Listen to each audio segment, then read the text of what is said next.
아브라함을 부르심을 보면 아브라함은 우리가 지금 대단한 것 같이 얘기하지 않습니까? 그런데 이 아브라함은요, 저 시골 촌사람입니다. 나이 많은 할아버지입니다. 75세의 부름을 받았으니까. 저는 아직 75세 안 됐는데 75세 정도의 부름 받았으면 일러요, 늦어요? 엄청 늦는 거예요. 아버지는 우상숭배자입니다. 촌할아버지. 학벌 없습니다. 오늘날 같이 학교에 가서 공부를 하고 대학을 졸업하고 뭐 이런 학벌도 없어요. 여러분, 이 시골 할아버지가 부름을 받아서 믿음의 조상이 됐다면 우리도 가능성이 있는 거예요. 이 믿음의 조상이 또 그의 삶을 볼 때도요, 우리는 믿음의 조상이라 그러고 아브라함 대단하게 큰 사람으로 이렇게 얘기하는데 삶을 보면요, 우리나 비슷합니다. 아브라함이 하나님의 부르심을 받고 하나님을 따라 났습니다. 따라 나서 본토 친척 아비의 집을 떠나서 오느라 이래가지고 이제 이 하나님의 부르심을 받고 오는데 우리도요, 하나님의 부르심을 받은 자들 아닙니까? 그렇게 따라오는데 오늘 그 로마서 4장 1절에 보니까 그런즉 육신으로 우리 조상 아브라함이 무엇을 얻었다 하리요? 육신으로 그랬습니다. 육신으로. 아브라함의 육신을 볼 때 아브라함이 2절에도 그랬어요. 만일 아브라함이 행위로서 어렵다 하심을 받았으면 아브라함의 행위로 어렵다 받았으면 자랑할 것이 있으려니와 그에게 자랑할 것이 하나님 앞에는 자랑할 게 없다. 그래서 아브라함이 시골 할아버지인데 부름을 받아서 이렇게 출발을 합니다. 75세에 부름을 받았습니다. 아내를 데리고 본토 친척 아비 집을 떠나라는데 사실 본토 친척 아비 집을 정확하게 떠나지 못했습니다. 처음에 롯을 데리고 나옵니다. 그 다음에요, 잘 보시면 창세기 12장에 보니까 그가 하란에서 모았던 모든 재물과 함께 일하는 노비들을 일꾼들을 다 데리고 옵니다. 본토 친척 아비를 떠나지 못한 거예요. 그게 완전히 떠난 거 아닙니다. 순종하는 것 같으나 100% 순종은 아니었습니다. 우리도 이래 보면요, 100% 순종 아니잖아요. 그래서 빨리 우리가 눈치를 채고 100% 순종하는 것이 유익이다 하는 것을 우리는 성경을 통해 알 수 있습니다. 그렇게 출발해 왔는데 하나님의 인도를 받아 이래 오는데, 여러분 한번 여쭤봅시다. 하나님의 인도를 받아서 오면 풍년이 들어야 됩니까? 흉년이 들어야 됩니까? 우리는 생각에 풍년이 와야 된다 생각해요. 이게 우리가 하나님의 인도 그럴 때 요셉만 보십시오. 요셉을 보더라도 하나님의 인도가 어떻게 그래 애굽의 종살이로 가고 그렇게 고통을 당하고 이런 것들이 있지 않습니까? 그분뿐만 아닙니다. 바울 사도의 전도 여행을 볼 때 로마를 그렇게 가고 싶어하고 하나님이 그럽니다. 바울아, 너 로마도 보아야 될 것이다. 이걸 가르쳐 주셨는데 그 로마 갈 때 로마 순적하게 배 타고 가게 하면 될 건데 그것도 죄인으로 묶여가지고 가면서 그냥 가게 안 해요. 그냥 못 가요. 가다가 막 배가 파손이 되고 뭐 간단한 이야기가지만은 배가 파손이 되고 물도 먹고 막 갈 거라고 막 헤엄도 치고 물에 빠진 생쥐처럼 그래가지고 겨우 그 멜리데 섬에 올라가서 그런 일이 벌어지고 그 올라가서 또 추워가지고 나뭇가지 가지고 불 좀 지피려고 독이 있는 뱀이 나와가지고 손을 물어버리고 그러니까 사람들이 야, 이 사람 죄인 맞구나. 바다에서는 건짐을 받았지만 독 있는 놈이 나와서 물어서 죽이는 거 보니까 죄인 맞구나. 이런 비난을 받고 이런 것들이 있습니다. 하나님의 인도인데도 말이에요. 아브라함이 저 땅 가라, 이 땅 너에게 줄게 그랬는데 여러분 기근이 듭니다. 기근이 들 때 아브라함이 환경을 보았습니다. 내가 이 땅을 줄게 그랬으면 그 땅에 있어야 되는데 아브라함이 애굽으로 내려갑니다. 애굽으로 내려가면서 보니까 사례 자기 그때는 아브라함이거든요. 이름이 바뀌었습니다. 저 17장에 가서 바뀝니다. 창세기 17장. 그런데 아브라함이 내려가면서 아내를 보니까 아내가 너무 예쁜 겁니다. 아직까지 아내가 예쁜 사람들은요, 그 아내가 진짜 예쁜 겁니다.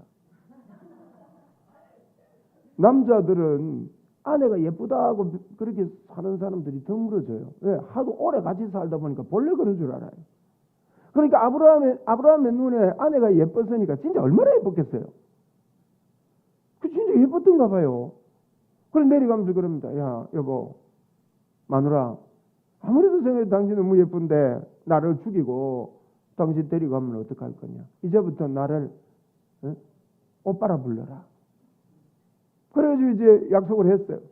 아니나 다를까 애굽에 내려갔는데 소문에 너무 예쁜 여자가 왔다 해서 왕궁에 초대를 받습니다.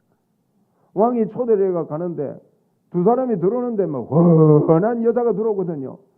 나이도 많아요. 65이 됐는데 훤한 여자가 들어오면 오빠 이럽니다. 그러니까 왜 아우야? 그래 여기 앉아라. 왕에게 인사드리라. 이러면서 이제 만나는 거예요. 그래 보니까 이 관계가 어떻게 됐냐고. 누이라고. 누이냐고. 아직 결혼을 못했냐고. 아버님이 돌아가시고 막 이렇게 되다 보니까 우리가 하란에서부터 지금 와가지고 이렇게 둘이 헤매고 있다고. 아이고 그러냐고. 내가 장가가고 싶다고.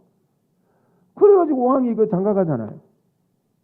여러분 이 애굽이라는 곳은요 영적으로 우리가 볼 때 애굽에서 아이가 태어나는 걸 하나님 원치 않아요.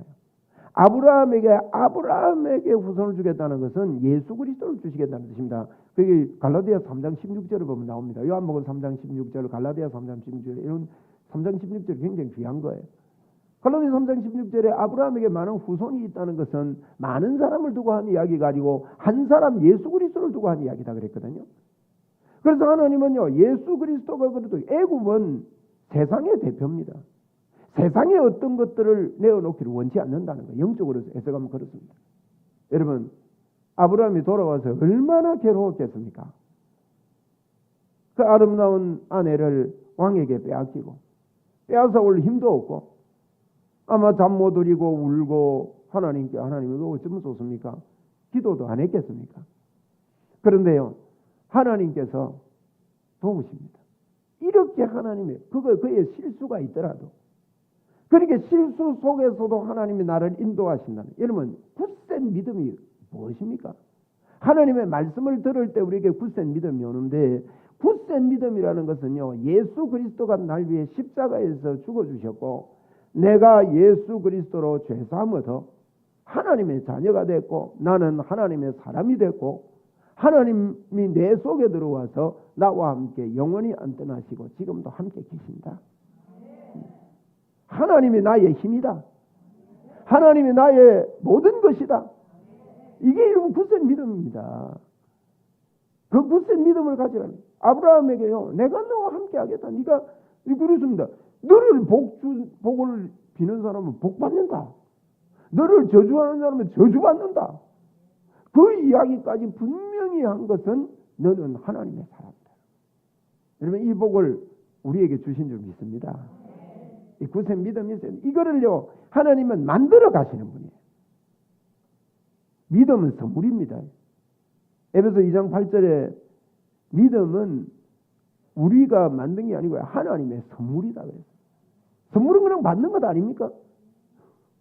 그래가지고 하나님이 그날 밤에 나타나서 바로 왕을요 어떻게 혼냈는지는 안 나와요. 성경이 이런 거 보면 참 신기해요. 저는 그냥 간단하게 하나님께서 그 가문에 재앙을 해주셨어요. 그러니까 놀래가지고 불렀어요. 왜 아내인데 아내라고 안 했느냐. 아이고 왕이요 사실은 너무 예뻐가지고 내 죽이고 이 이야기 안 했겠습니까? 데려가라. 공포합니다. 이 사람 하나님의 사람이라 건드리지 마라. 그리고 아내 줄 때요 은금이나 해가지고 아브라함이요 기근이 들어서 재산 다 아마 잃어버렸을 거예요. 기근 들어가 다 팔아먹고 할 게 없으니까 애국까지 안 가겠습니까? 근데 거기서요 부자가 돼요. 그냥 부자 되는 사람들은요 이래도 되고 저래도 됩니다. 참 보면 그렇습니다. 그래가지고 부자가 돼가지고 올라오잖아요. 올라와서 하나님께 감사하고 베델로 올라오면 베델은 하나님의 집입니다. 집으로 올라와서 그러니까 하나님께서 창세기 15장에 이제 하나님이 또 나타나요. 아브라함에게. 아브라함아 네 후손이 별과 같이 많을 거다. 아브라함 잘 안 믿으면 이리 와봐라. 하늘의 별 한번 셀 수 있는가 한번 봐봐라. 그 별을 세지요. 저 별처럼 다 셀 수 없으니까 저 별처럼 많아질 거다 이 소리 듣습니다. 그런데요 나이가 점점 갑니다. 아니 그런 일이 있는데 75세 불러가지고 85이 됐습니다. 10년을 기다려도 애가 안 생깁니다. 아내는 경수가 끝났습니다. 그리고 아내가 그럽니다. 여러분 애 기다리다가 그런 분들 계시죠. 그저께 제가 9년 만에 아기 가진 분을 만났습니다. 아기를 낳은 지 20일 됐다 그러던데 그 장모님을 만났는데 장모님이 그 사위 앞에서 그러더라고요. 아기 가졌다는 소식 들을 때 대성통곡을 기뻐서 울었대요. 한 9년 아기 못 가지니까 그렇게 기다리듯이 10년이 된 아브라함이 사례가 한 날 와가지고 여보 아무래도 나는 이제 끝난 것 같다고 첩을 하나 두자고. 옛날에는 뭐 이게 그 당시는요 첩을 많이 두는 것도 인정하고 하는 시대니까 아브라함이 아이고 안 한다 하면 될 건데 마음에도 넌지시 그러고 싶었던지 아니 몰래 그래도 그런 짓을 할 수 있는데 아내까지 인정을 하니까 참 얼마나 쉬워요 그러기가. 그래가지고 이런 첩을 뒀잖아요. 이스마엘을 낳았습니다. 그게 86세입니다. 이스마엘을 낳고 이스마엘을 키우면서 기뻐하는데 가정에 그때부터 불화가 오기 시작합니다. 하갈이라는 이 첩이 사례에게 왜 애 낳았으니까 집에 들어가지고 안방주의 노릇 안 하겠습니까? 상황이.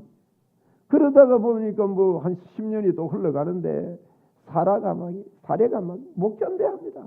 가정에 불하고 오고 남편에게 바가지를 빡빡 걸고 이러면서 이러니까 당신이 말이지 좀 중재도 하고 안 해주고 이런다고. 아이고 그런데 우리 아를 낳아준 사람인데 어떻게 내 쫓냐고. 이런 구박을 하고 이러는 일들이 벌어지고 또 내 쫓기도 하고 이러면 이런 일이 있습니다. 그런데요 하나님이 창세기 17장에 우리가 아브라함이 행위로서 어렵다 한심을 받았으면 이 부분을 제가 말씀을 드린 거예요. 어떠세요? 아브라함 행위가 어렵다고 여겨지십니까? 그런데 하나님께서 하늘의 별까지 보여주고 동서남북을 바라보라. 그거 네 밟는 땅이 다 있게 되겠다. 그렇게도 하나님이 말씀하시고 그렇게 하는데 아브라함은요 딴 세상을 살거든요. 여러분 이렇게 환경이 얼마나 집약적으로 그러는지 모릅니다. 이런 오판을 아브라함이 하면서 하나님이 17장에 나타나서 아브라함아 네 태에서 난 사람 애가 네 후손이 될 거다 이러니까 아브라함이 이제 큰 소리 칩니다. 열심히 해놓았다 이거예요. 내가 하나님께서 원하는 일을 만들어 놨다는 겁니다. 하나님 설득하려고 안 합니까? 하나님 그러지 마시고요. 우리 아내는 가망이 없습니다. 그래서 제가요 참 머리가 잘 돌아가가지고 내가 애 하나 낳아놨습니다. 이 애나 내 후손이 되게 해주십시오. 하나님을 설득하려고 하는데 하나님께서 그럽니다. 야, 네 이름 바꿔라. 너는 아브라함이 아니고 아브라함이다. 열국의 아버지라는 뜻입니다. 사라도 이름 바꿔라. 사라라 해라. 이러면 이름부터 바꿨습니다. 이름 보세요. 제가 지금 무슨 포커스 맞춘가 하면요. 우리 하나님은 기어이 따라와서 믿음의 말을 하게 만들고요. 믿음의 사람으로 바꾸어 가시더라는 거예요. 서로 아브라함, 사라 이렇게 부르면 애도 없는데 열국의 아버지, 열국의 어머니 그렇게 말해라는 거예요. 이름부터 바꿔주는 겁니다. 이름부터. 여러분 우리의 환경 모든 입은 환경 따라 말하기 쉽게 되어 있습니다.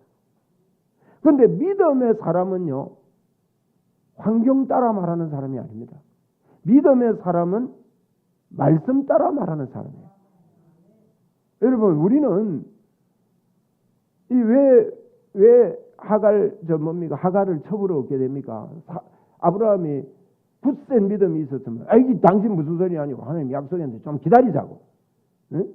나 하나님 믿는다고 이러면 됐을 텐데 왜 그랬느냐?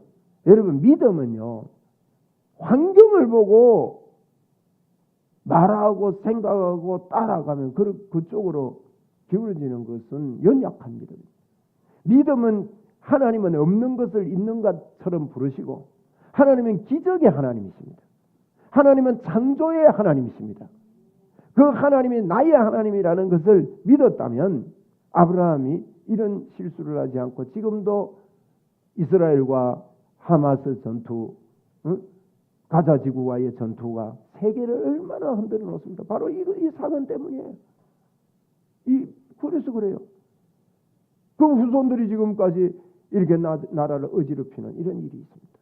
어쨌든 여러분, 모든 입은요 그럴 수 있습니다. 창세기 17장 17절에 보니까 하나님의 음성을 들었던 아브라함은 이럽니다. 아브라함이 엎드려 웃으며 마음속에 이르되 100세 된 사람이 어찌 자식을 낳을까?